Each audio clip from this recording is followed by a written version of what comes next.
Ini kuku Iris dengan masalah dia air dia tak sejuk lah. Nampak dah on 2 jam pun air dia tetap tak sejuk. Jadi sekarang apa kita kena buat? Kita akan buka dulu dia punya cover semua ni. Ini kita buka skru bahagian depan ya. Dia ada banyak skru sikit ya. Kemudian kita keluarkan filter. Filter ni memang kita kena keluarkan sekali dengan dia punya pipe-pipe ni ya. Kemudian barulah kita boleh buka skru di belakang. Kita keluarkan cover tepi. Kemudian kita keluarkan juga cover tepi sebelah sana supaya mudah kerja. Inilah rupa dalam dia. Kemudian kita akan potong ni untuk buat access valve ya. Dia memang tak ada access valve, jadi kita kena buat yang ni pula, kita potong untuk cap tube dan juga suction pipe pun kita potong untuk kita buat flushing nanti. Okey, kemudian kita buat flaring. Ni flare untuk masukkan access valve lah. Kemudian kita kena brazing lah.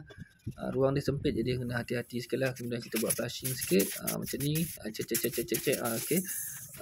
Kemudian kita flaring flare pula kita brazing semula dia punya suction pipe ni, dan kita tukar sekali dia punya filter dryer. Masukkan filter dryer pakai rod biru kemudian kita brazing semula dia punya cap tube ni. Kemudian kita masangkan valve untuk kita vacuum. Sekarang kita akan inilah proses vacuum dia. Sebelum masuk gas kita vacuum dulu, kemudian baru kita masuk gas. Okey, suhu sekarang 29.1. Kita masukkan gas sikit-sikit ya.